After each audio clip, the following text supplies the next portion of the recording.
Hola, buenas tardes a todos. Damos comienzo a una nueva reunión científica.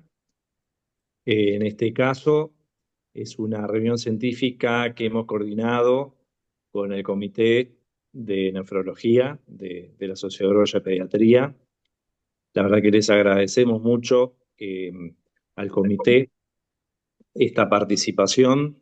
Sabemos que es una participación mensual que tenemos los miércoles a esta hora y que además es importante comentarlo que esta reunión científica también va a estar grabada Bueno, y la señora. vamos a subir al canal de YouTube de la Sociedad Uruguaya de Pediatría. O sea que bueno, eso para quienes no pueden estar de forma sincrónica van a poder este, también apreciar esta reunión. En el día de hoy, el tema que nos reúne es la nefrolitiasis en edad pediátrica. Y bueno, le queremos agradecer a quienes nos van a acompañar y van a hacer la presentación, que es la doctora Anabela Rebori, bueno, conocida por todos nosotros, pediatra, nefróloga, ex profesora adjunta de la Clínica Pediátrica C, ex coordinadora también del posgrado de pediatría. Nos va a acompañar también la doctora Valeria Coqui, que es pediatra, que es nefróloga, y la doctora Cecilia Misleg, que también es pediatra, nefróloga, y que va a comenzar con la presentación también. O sea que, bueno, la idea es respetar los tiempos. Entonces, bueno, por eso mismo vamos a comenzar ahora con la reunión. Le voy a dar la palabra a Cecilia y agradezco que los micrófonos los tengan apagados, cosa que sea más fácil para todos. Bueno, comenzamos. Adelante, Cecilia. Dale, bien. Bueno, muchas gracias por dejarnos participar. La idea de hoy era hablar de nefrolitiasis en la edad pediátrica. Eh, Bien, tanto en adultos como pediatría se está viendo que hay un aumento de la incidencia de litiasis pero en estos últimos años.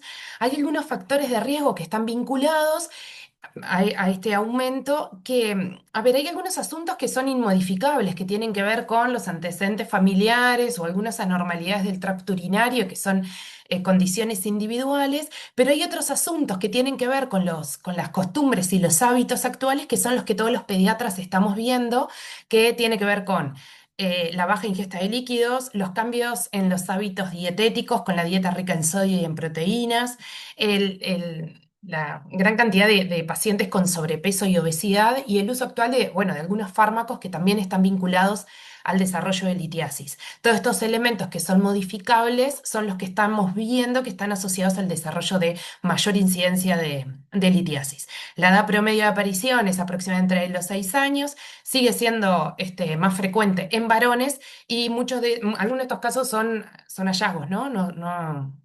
Son diagnósticos incidentales. En cuanto a la etiología de esta nefrolitiasis, antes de pensar estrictamente en la etiología, está bueno pensar por qué es que se produce la litiasis, o sea, los cálculos renales. Básicamente, el concepto que hay que considerar es, tenemos una solución, un solvente y un soluto.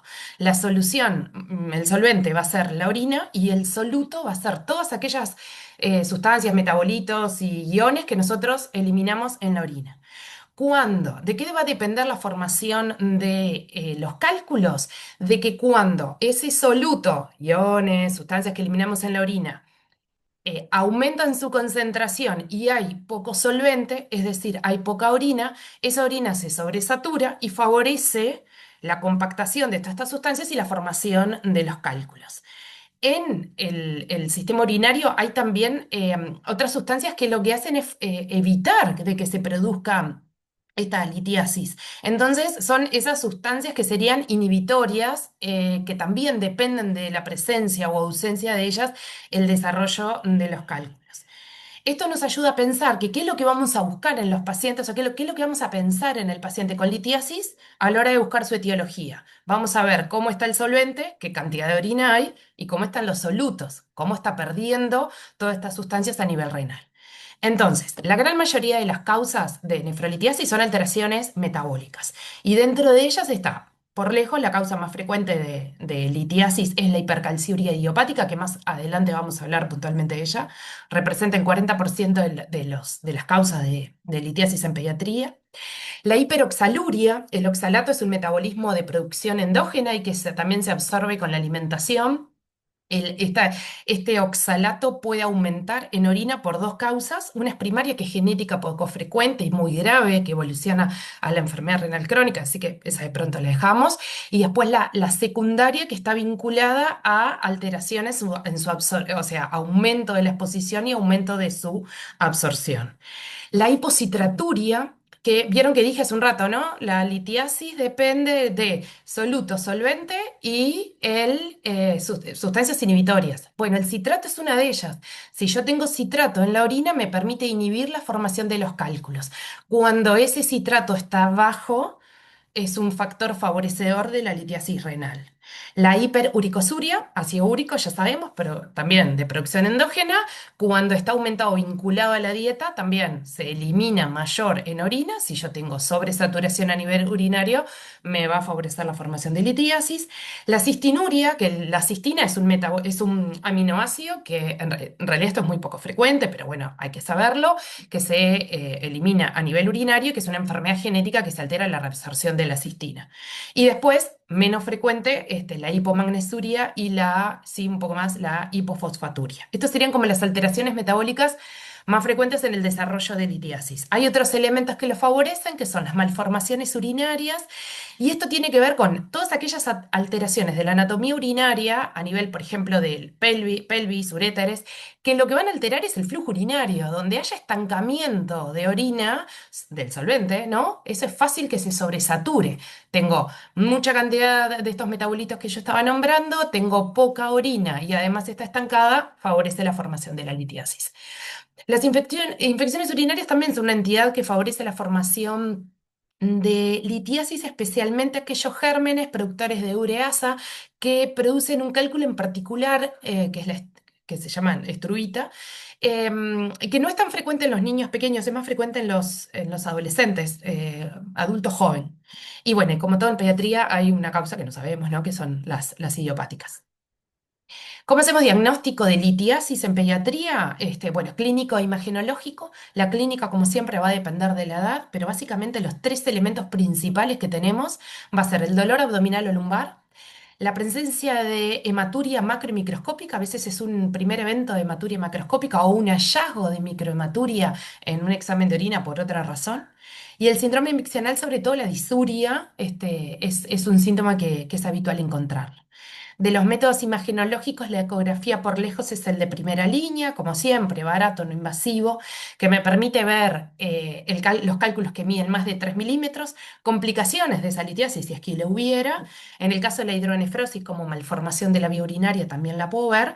Y es el que utilizamos habitualmente. En algunas ocasiones, cuando la ecografía es dudosa, no concluyente, la sospecha es muy alta, a veces en conjunto con urólogos se solicita una tomografía. Y la radiografía ya prácticamente no se pide, no se usa habitualmente. ¿Cómo se estudian los pacientes que tienen que yo hago diagnóstico de una litiasis?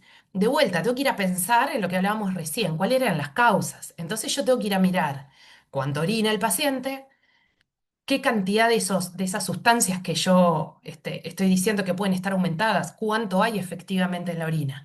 Entonces, básicamente lo que es de gran ayuda es el examen de orina. Un examen de orina aislado en el que lo que más frecuente que yo vaya a encontrar va a ser hematuria, ¿no? Siempre recordar, la macrohematuria es la orina roja que yo observo macroscópicamente. La microhematuria es la que macroscópicamente es normal, pero en el examen de orina encuentro más de 5 eritrocitos, eso ya es microhematuria.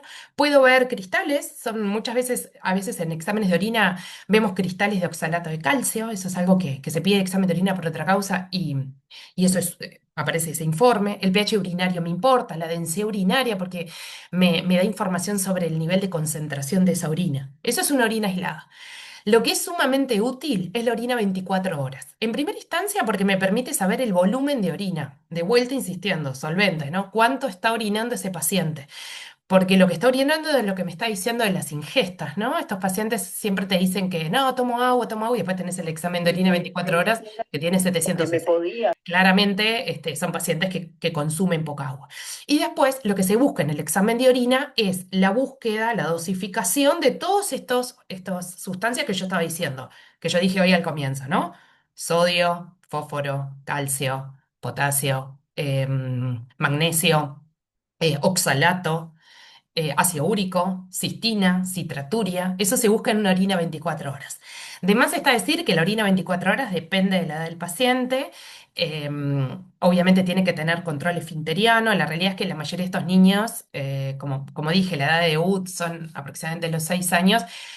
Se puede realizar, pero bueno, en el caso de utilizar un examen de orina aislado, existen índices en donde se vincula el valor del ion con la creatininuria y hay listas, hay tablas en donde con esos valores de referencia. Pero la realidad es que la orina 24 horas es la que no da más información. De forma concomitante es exámenes de sangre. Yo me voy a explayar un poquito más con la hipercalciuria más adelante, pero siempre hay que pensar que si yo estoy orinando, algún ion está en concentración elevada en la orina, tengo que mirar cómo está en sangre. Entonces voy a buscar los mismos iones en sangre. Entonces voy a ver si hay hipercalcemia, si hay hiperfosfatemia, cómo está el ácido úrico, la función renal, por supuesto, ¿no? Un cálculo puede generar una insuficiencia renal aguda, obstructiva. Tengo que ir a mirar cómo está esa función renal. Y en el caso de yo haber encontrado una hipercalcemia, tengo que ir a buscar las causas de hipercalcemia, entonces indefectiblemente la PTH se busca. Y después, si bien no lo hacemos de rutina, no se busca de rutina, pero bueno, en el caso que se obtenga el cálculo, en algunos lugares puede analizarse la composición del cálculo. Vamos a analizar esta historia porque enraba la litiasis con la causa más frecuente de litiasis con lo que estábamos hablando recién. Este es un paciente de 4 años, del sexo masculino, con un índice de masa corporal mayor al percentil 97, que tiene el antecedente del padre portador de litiasis, actualmente en tratamiento con litotricia, que el motivo de consulta fue enviado a la policlínica de nefrología por un episodio de macrohematuria. En la anamnesis, en puerta de emergencia, perdón, en la policlínica, hacía una semana había tenido un episodio de orina roja rutilante en una oportunidad. Presenta disuria y dolor abdominal leve en flanco y fosa ilíaca derecha que calma con analgésicos. No tiene síntomas respiratorios, no tiene fiebre, no tiene disminución de la diuresis, no cefalea, no dificultad respiratoria. Del examen físico en puerta de emergencia, no tenía edemas, sin lesiones de piel, con buena perfusión. En lo respiratorio no tenía nada a destacar. En lo cardiovascular, una presión de 90-60. A nivel abdominal, un abdomen blando, depresible, con dolor en flanco y fosa ilíaca derecha. Y en lo neurológico, nada a destacar. En puerta de emergencia se solicitó para clínica de lo que se destaca. Un examen de orina que lo que tiene son eritrocitos, más de 20 elementos por campo, del resto tiene un ligeramente turbio, pero es esperable porque tiene estos eritrocitos, un pH que está bien y dos dos elementos de leucocitos por campo. Una función renal que es normal para la edad, un ionograma que es normal también, una gasometría sin acidosis metabólica. En este contexto, los pediatras solicitan una ecografía, como siempre que tenemos un episodio de macrohematuria, pero clínicamente y con los exámenes de paraclínica, este paciente, al menos en una situación que tenemos que pensar siempre con un episodio de macrohematuria, esto no es un síndrome nefrítico, ¿no? No lo tiene clínicamente, no hay elementos en el examen de orina, en la paraclínica, excepto la microhematuria, que nos haga pensar que esto sea un síndrome nefrítico. Se continúa con la valoración, se encuentra una ecografía que en realidad no muestra litiasis, ni ningún elemento de dilatación. Entonces los pediatras solicitan entonces, pensando en causas de macrohematuria, el índice calcio-creatininuria, que es lo que se puede solicitar en emergencia en una orina aislada. Y ahí encuentran este valor que para la edad, un valor de 0,8, es un valor elevado, entonces hacen diagnóstico de una hipercalciuria y con eso lo envían a la policlínica de nefrología. ¿Cómo definimos entonces hipercalciuria que nosotros arrancamos hablando, ¿no? Que la hipercalciuria es la causa más frecuente de litiasis en pediatría. Por definición es el aumento de calcio en la orina, la pérdida de calcio en la orina. ¿Cómo diagnosticamos esta hipercalciuria? De vuelta, lo mismo como hace un rato, ¿no? Orina aislada, orina 24 horas. Orina aislada siempre es el índice y lo que es ideal es que sean dos exámenes de orinas consecutivos porque la pérdida de calcio no es igual a lo largo del día ni en los días consecutivos. Entonces, lo ideal siempre es para confirmar las dos muestras y allí están las tablas con los valores de referencia. Y en la orina 24 horas el valor es mayor a 4 miligramos kilo día. Es importante en toda orina 24 horas ver, como ya dijimos, el volumen y la creatininuria para ver si es una muestra confiable también. Con esto hacemos diagnóstico de hipercalciuria. Ahora, la hipercalciuria hay dos grandes causas, en cuanto a su etiología, puede ser primaria o secundaria.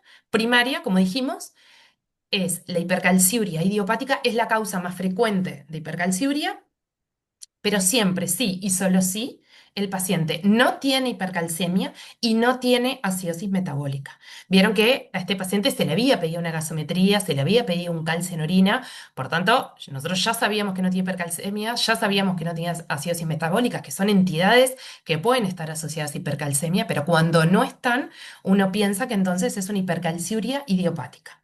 Y por otro lado están las causas secundarias que están asociadas, en este caso sí, a hipercalcemia. Entonces hay que pensar en el hiperparatiroidismo primario, una patología endocrinológica, el hiperparatiroidismo secundario, en el caso de la enfermedad renal crónica, aumento de vitamina D y en algunos casos específicos, de algunos fármacos específicos.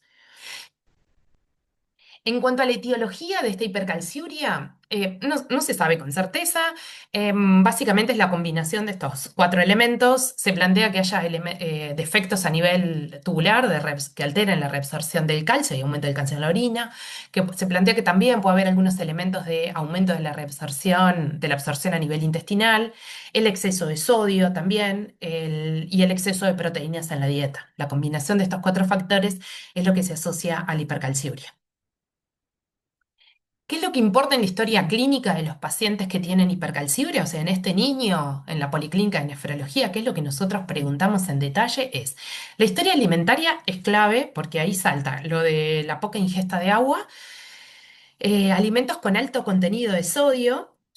Y sobre todo insistir con el asunto que tiene que ver con, a veces no es sal sobreagregada, sino son alimentos que se compran que ya tienen sodio o condimentos que se utilizan que tienen sodio. Entonces es como re importante preguntar específicamente los alimentos. O el consumo alto de proteínas, ¿no? Vivimos en un país en donde se consume proteínas prácticamente en todas las comidas de todos los días. Entonces es importante interrogar la historia alimentaria.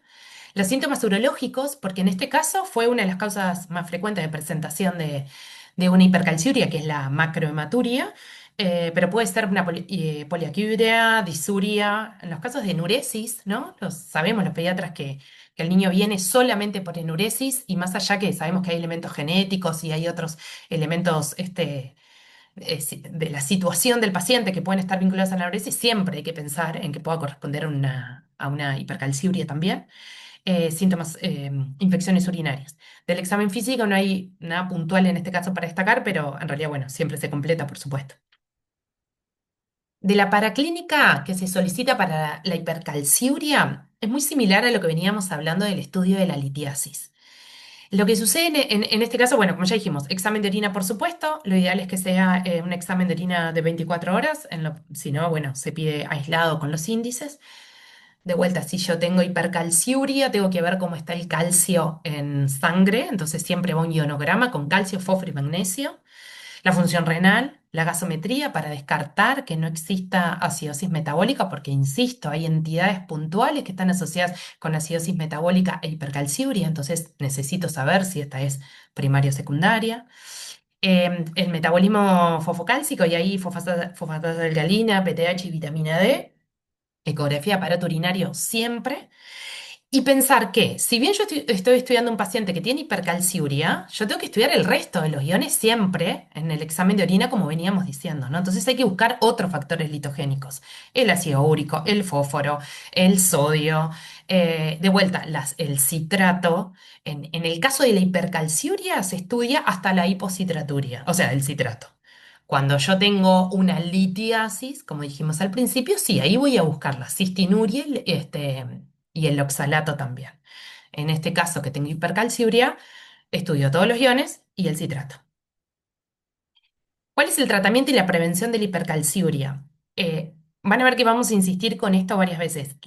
Lo higiénico y dietético es gran parte del tratamiento en estos pacientes. El consumo de agua es clave, tanto sea para el tratamiento de la hipercalciuria como para los pacientes con litiasis. La restricción de sodio, retirar el sodio de los alimentos. No sal sobreagregada y restringir los alimentos con con contenido de sodio. El calcio, más allá que uno piensa que el paciente tiene hipercalciuria, no hay que restringir el calcio por varias razones, entre otras porque el consumo de calcio a nivel digestivo me permite unir el calcio con el oxalato que aparece en el aparato digestivo. Entonces yo de esa manera elimino a nivel digestivo oxalato de calcio. Entonces no hay que restringir el consumo de calcio. Consumo moderado de proteínas animales. Las proteínas están asociadas al aumento de ácido úrico, a la hipocitraturia, entonces regular el consumo de proteínas. Frutas y verduras, porque sobre todo los cítricos, que son los que tienen el citrato, es el aporte exógeno del citrato. Restringir los alimentos con oxalato, que son principalmente los alimentos, las verduras verdes, las espinacas, chocolate, las bebidas cola. Y bueno, como siempre, los azúcares refinados. Siempre se inicia con el tratamiento higiénico dietético, como decíamos, restricción de estos alimentos, aumento del consumo de agua, pero existe un tratamiento farmacológico específico que, bueno, que no siempre se pueden lograr los objetivos que pretendemos. Uno de estos tratamientos es el citrato de potasio, que básicamente es citrato, ¿no? Que entonces es un fármaco que a mí me permite proporcionar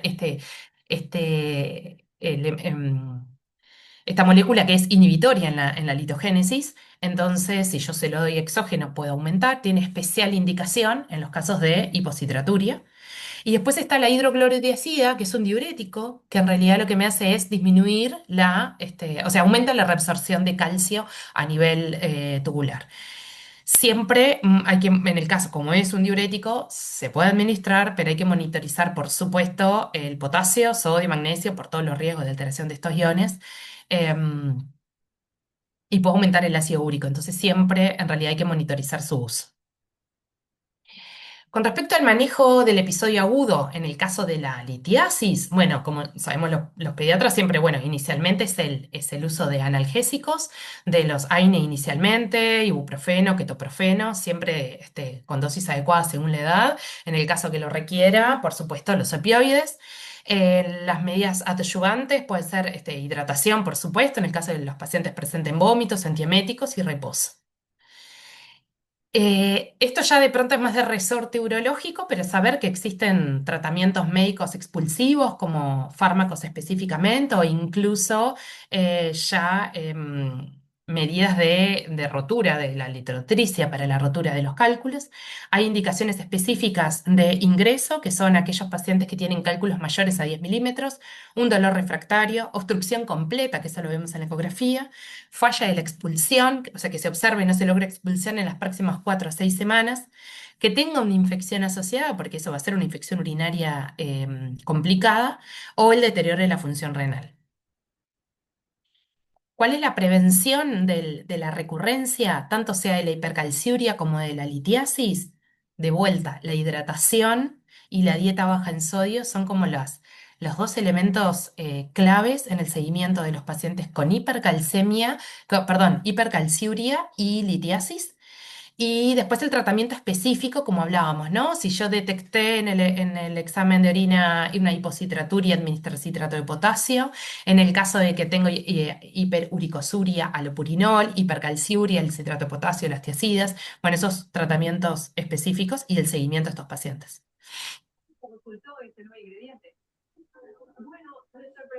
Bien, no sé si sigo hasta el...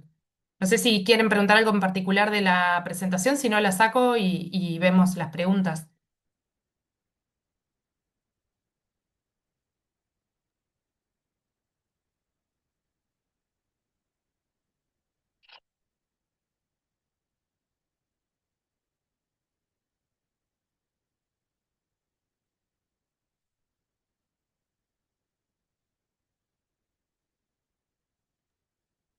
Hola, Cecilia, Sí. bueno, espectacular. En muy poco tiempo lograste hacer una presentación, una puesta al día. De ahora en adelante podemos recibir preguntas. Hay una pregunta que está relacionada al tipo de líquidos. ¿Es lo mismo tomar agua o tomar otro tipo por ejemplo, No, jugos, otro? ¿Qué es lo que deberíamos no. recomendar en la consulta? Hola, buenas tardes. Valeria Coqui habla, yo soy. ¿Qué Hola, tal? Valeria. No, contestando un poco, el agua es fundamental y es el líquido base que nosotros vamos a utilizar. No puede ser sustituido por otras, por juguitos, ni por refrescos, menos por café o té, que además tienen oxalato y otras sustancias, azúcar y sodio, que nosotros queremos evitar. Así que el líquido tiene que ser agua. Hay algunas frutas, este, como las limonadas naturales, los cítricos, que pueden tener un efecto beneficioso, que es sobreañadido, aumentar el volumen de líquido de la ingesta, que es que tienen alto contenido en citrato, son como el citrato natural. Entonces, bueno, esas bebidas, digamos, en casa, hechas en casa, limonada con naranja, bueno, esas podrían ser, nosotros las autorizamos y alentamos a que se consuman para aumentar la ingesta de líquido. Porque es cada día más frecuente escuchar en la consulta niños que dicen que no les gusta el agua, que uno no entiende qué es lo que toman. Pero bueno, esa respuesta creo que todos como pediatras la hemos escuchado en el consultorio, ¿no? Niños que dicen que no les gusta el agua. Entonces, bueno, intentando alentar, aumentar el consumo de agua, bueno, que puede ser tipo limonada, o con naranja, que eso tiene contenido de citrato y puede tener como un plus de beneficio. Hola, hola, Anabela habla. Estoy de acuerdo con todo lo que han planteado y sobre todo jerarquizarles las cosas naturales, porque la gente suele comprar jugos de caja pensando que con eso puede sustituir el agua, que no es lo que planteamos. Y algo que a mí me gustaría puntualizar un poco es la necesidad de los diagnósticos. ¿No? Como dijo Cecilia, buscar en las litiasis la causa para evitar las recurrencias, lo cual requiere estudios. Si podemos, sí, la orina de 24 horas, si puede ser confiable, y explicando siempre cómo recogerla, porque muchas veces desgastamos a la familia pagando un montón de estudios, la orina que no está bien recogida no nos sirve. Entonces, ya volvemos a repetir. Pero en caso de no pensar que va a ser una familia que va a poder recoger la orina, bueno, pedimos la primera orina con índices y podemos hacer los cálculos. Y lo otro es, antes, que lo dijo muy bien Cecilia, pero antes de poner rótulos de hipercalciurias idiopáticas solo porque tiene la hipercalciuria, realmente buscar que no tenga otra causa de hipercalciuria y que no tenga otras asociaciones, y en las litiasis buscar todos los factores que pueden llevar a la litogénesis. ¿Tá? Me parece que eso es importante porque a veces vemos el rótulo ya de hipercalciuria sin tener otros estudios o muchas orinas de 24 horas que en realidad no vienen bien recogidas o no tienen pedida la creatininuria que nos sirve como un marcador de que está bien, como dijo Cecilia. O sea, todo lo que dijo Cecilia, pero jerarquizar un poco en la práctica las cosas que tenemos que tener en cuenta.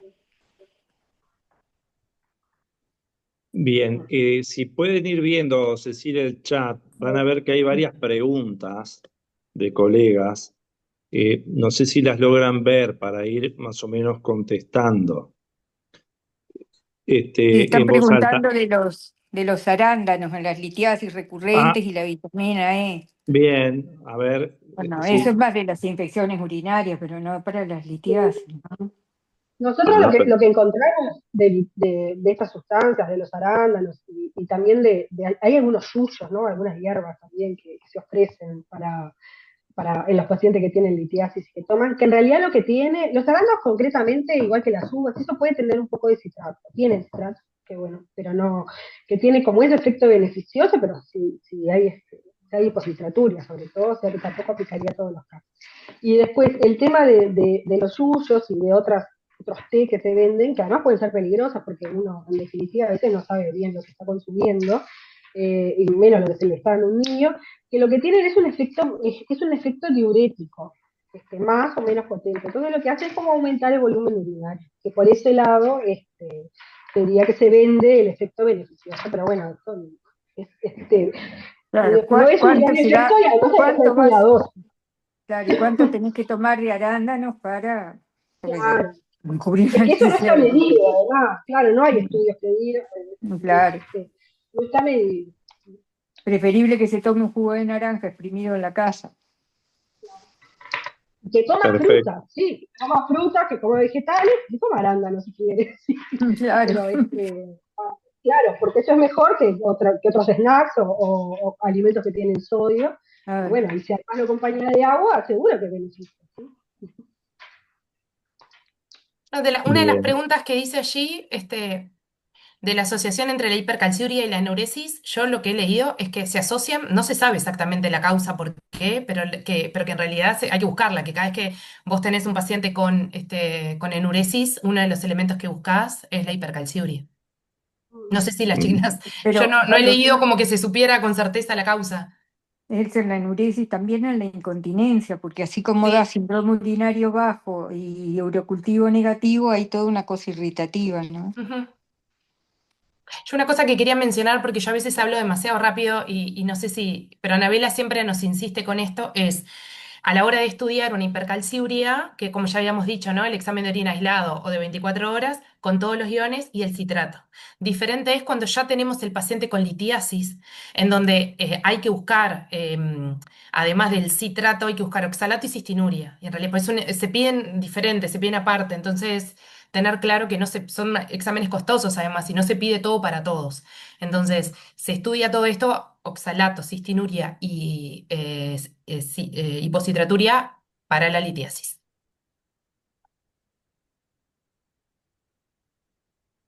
Bien.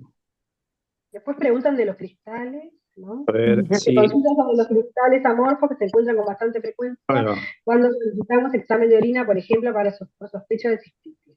Bueno, está. La cristaluria, si es muy abundante, puede provocar, ¿sí? Como irritación, un síndrome cistítico.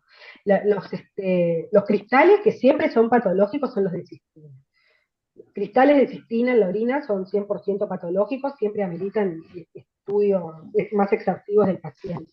Otros cristales que aparezcan, en general, están más relacionados con el bajo volumen urinario, con una orina que Claro, está saturada de claro, que sustancias. no toman agua. ¿Mm? Exacto, que viene por ese lado. Los que siempre son patológicos, siempre hay que salir a estudiar al paciente, son los intestinos. Esos nunca deberían estar. Los demás, en general, la mayoría de las veces lo que indican es eso, una orina que está muy saturada de cristales, que bueno, que son de sustancias promotoras de la cristalización. Una pregunta acá que me parece re importante porque Anabela también siempre nos insiste con esto, en cómo tomar la muestra de orina de 24 horas. Siempre lo que se le recomienda a las familias es, en la medida que las familias estén el fin de semana en la casa, el domingo sería como el día ideal.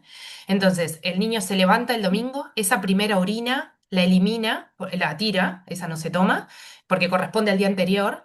Empieza la toma de cada vez que orinan. Nosotros siempre decimos la botella el bidón de Salus o una botella que vaya recogiendo ahí y lo vaya agregando en cada una de las micciones. Se dice el domingo porque uno entiende que va a estar todo el día con la familia y después el lunes cuando se levanta, esa orina del lunes, la primera orina, también se guarda. Y es eso lo que se lleva al laboratorio.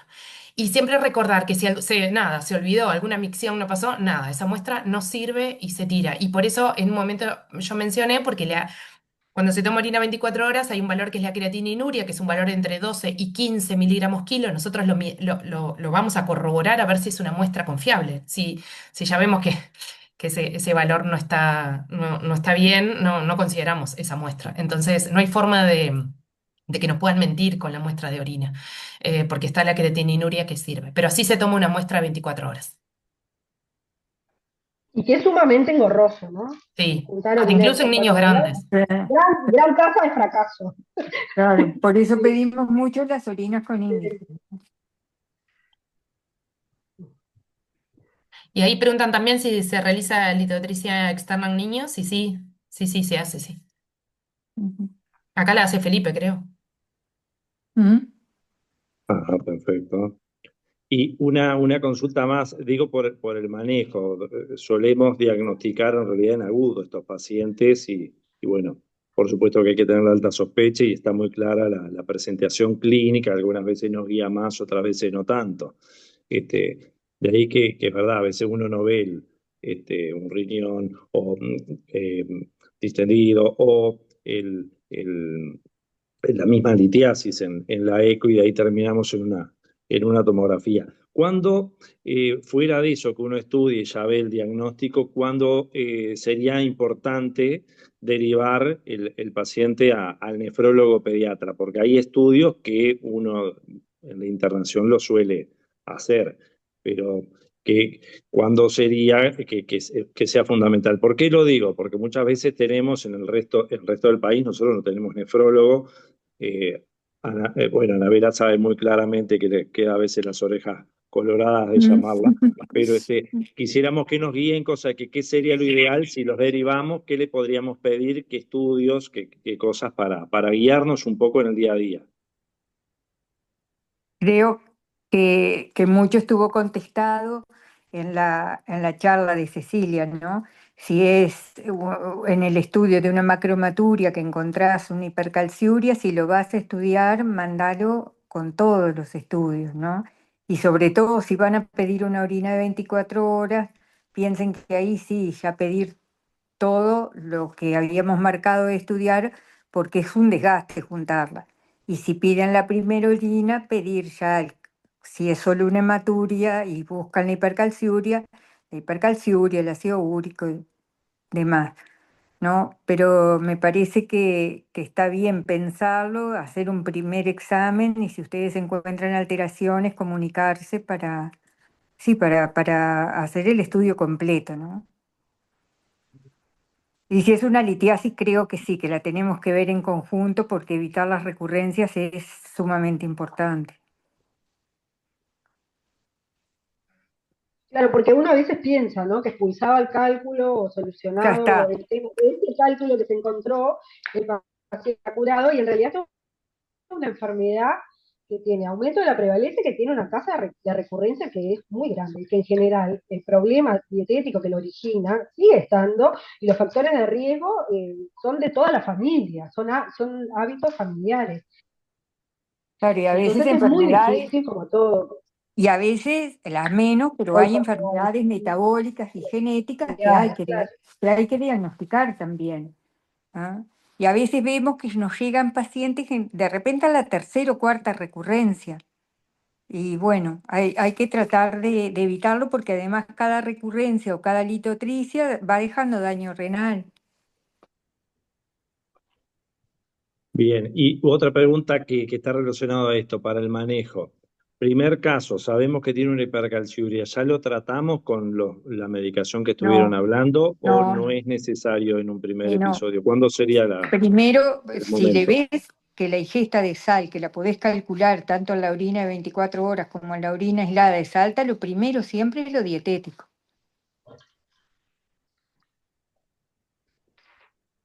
Perfecto. Bajar el sodio, aumentar el potasio con las frutas, verduras y aumentar el agua. Eso es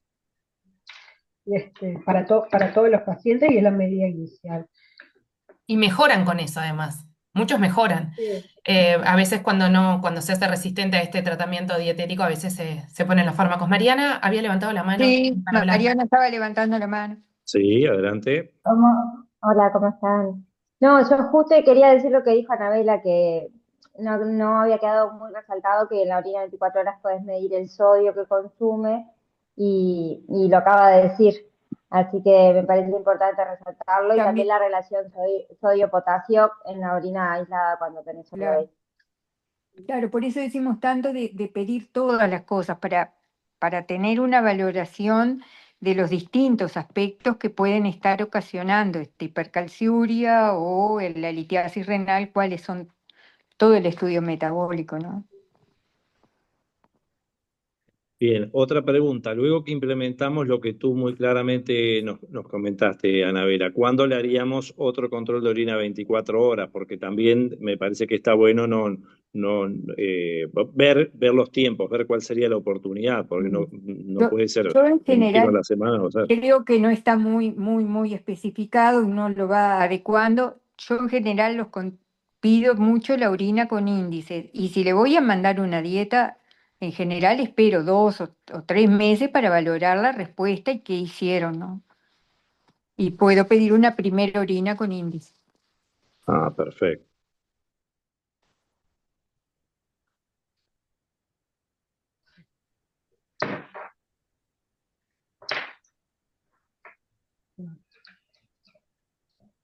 Por allá No sé alguien si hay más preguntó preguntas. de las hierbas, ¿no? De los té de hierbas.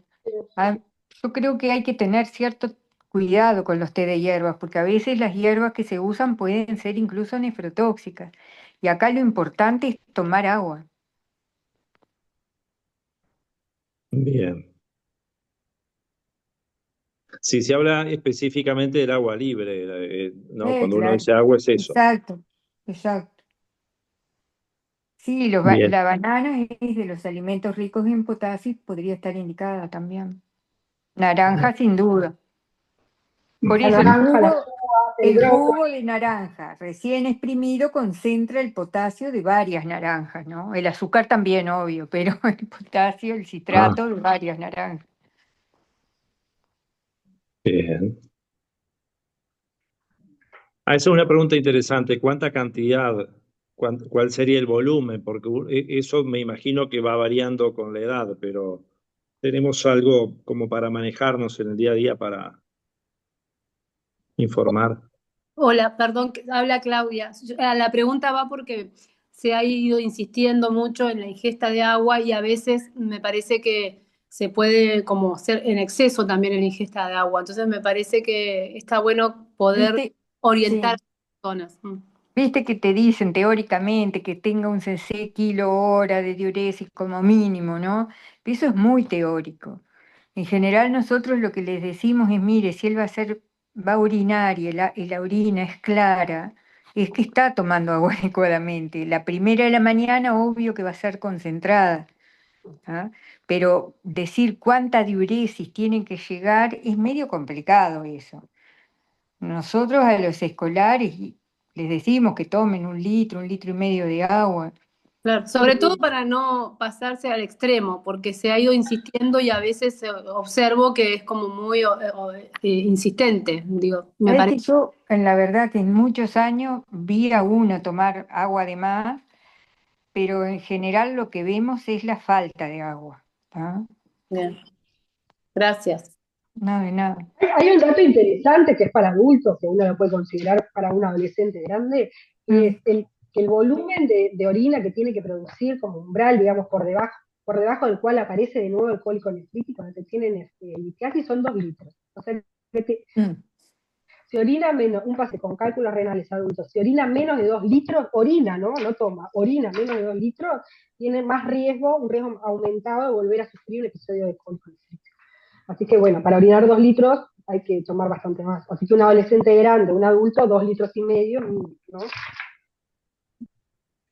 Un paciente con cálculos, ¿no? Con cálculos renales. Bien, perfecto. Suele aparecer generalmente más en épocas de calor, ¿verdad? Entonces no Claro, sucede lo que están diciendo, claro, ¿no? totalmente. Que eso hay que aclararlo a los padres, que no es lo mismo el agua que toman en invierno que en verano, ni cuando hacen ejercicio, porque cuando hacen ejercicio también necesitan tomar más agua.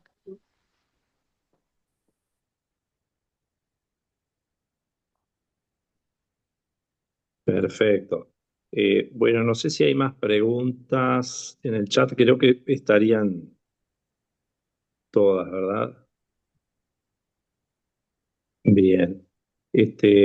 Bueno, no sé, Anabela, Cecilia, si les parece Valeria o alguien que quiera agregar alguna Disculpen, opinión. una cosa con respecto a la orina de 24 horas, Ah, que lo aclararon todas muy bien, pero para nosotros se ve que los nefrólogos es como un núcleo delirante, porque bueno, por todas las lo tedioso, además de la recolección, como bien dijo Anabela, muchas veces en cierto modo falsea con respecto a que las madres rápidamente se preocupan mucho en que chicos que no tomaban nada de agua empiecen a tomar y a tomar.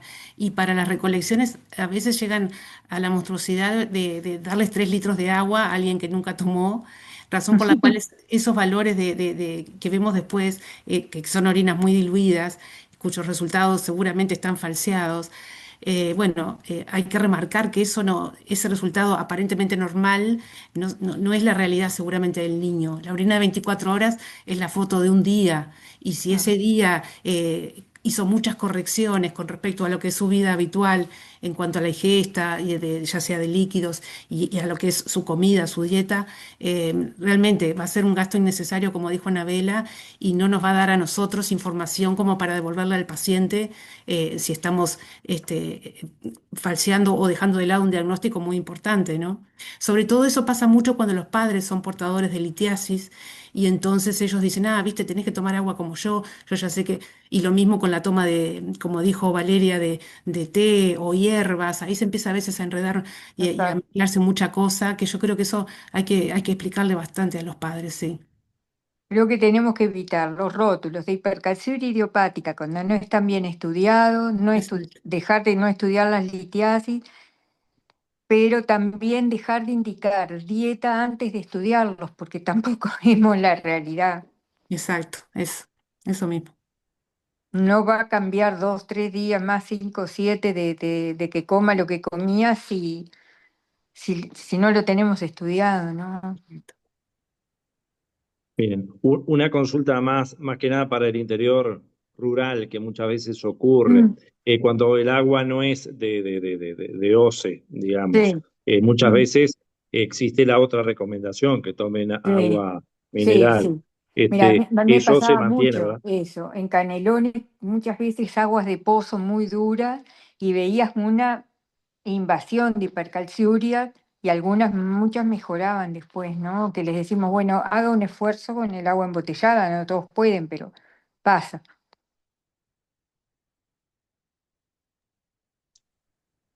Bien, perfecto.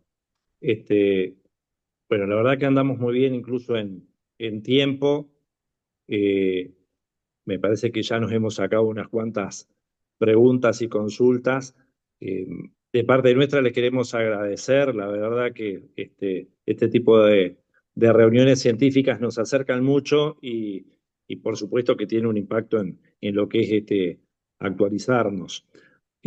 Acá hay otra pregunta que está bueno que lo digan, que están hablando del agua de filtro. No sé si la están Y siempre es leyendo, mejor, perdón. ¿no? Mm, Bien, o sea que el agua de filtro es sí, preferible sí, sí. a la de la canilla pura. Mm. Perfecto, impecable. Bueno, desde ya les queremos agradecer, como les estaba diciendo, estas instancias de actualización nos sirven mucho y tienen un gran impacto. Hemos tenido más de 70 colegas que se conectaron en la tarde de hoy y bueno, como reitero, va a quedar subido en breve en nuestro canal de YouTube este tema. O sea que bueno, desde nuestra parte, desde la comisión directiva, agradecer al comité de Nefro. La verdad que muchísimas gracias y bueno, en un mes nos vamos a estar comunicando nuevamente con otra reunión científica. Muchísimas gracias, Valeria, Gracias, Cecilia, Virginia, Anabela. gracias a ustedes. Son temas Gracias. para que trabajemos muy en conjunto porque, como dijiste, la gente que es del interior, incluso, la comunicación con el pediatra es fundamental. Bien, fenómeno Excelente los entonces. aportes. Alejandra, no te escuchaba. Nada, Alejandra. excelente. La verdad que me encantó la presentación y un poco lo que decía Anabela, ¿no? Todos los elementos prácticos, hasta de cosas tan sencillas como que un examen debe ser correctamente realizado, las condiciones. Bueno, teniendo esos elementos son como muy importantes a la hora de realizar estudios que eso, que no determinen gastos innecesarios, que parecen que son cosas menores y hacen a la Ah, buena asistencia. mm. Y además no olvidar que esta es la litiasis es en su evolución, librada de su evolución, es una causa de enfermedad Exacto, renal crónica, ¿no? Y en adultos sigue siendo muy importante la incidencia para insuficiencia renal, de manera que es un largo recorrido para nosotros que cuando la prevención. presentación se hace en una edad pediátrica muy precoz, sabemos que ese paciente va a requerir, como dijo Anabela, mucho tratamiento en cuanto a la prevención de las recurrencias, ¿verdad? Porque tiene mucha repercusión en su parénquima renal. Y al ser una enfermedad familiar, Claro, bueno, los hábitos de la familia son muy importantes y a veces lo que no se logra con el paciente adulto, al tenerlo el niño, es un generador de cambios familiares. Exacto. A veces estimula más, a veces con los adultos no se consigue, con el niño sí, pero a veces si no es el niño el que generó los cambios. Por Perfecto. eso es multiplicador lo que hace el pediatra en esto. Exacto. Bueno, muy bien Bueno, entonces. gracias. Muchísimas Chao, gracias. gracias. Gracias, Hasta gracias. luego.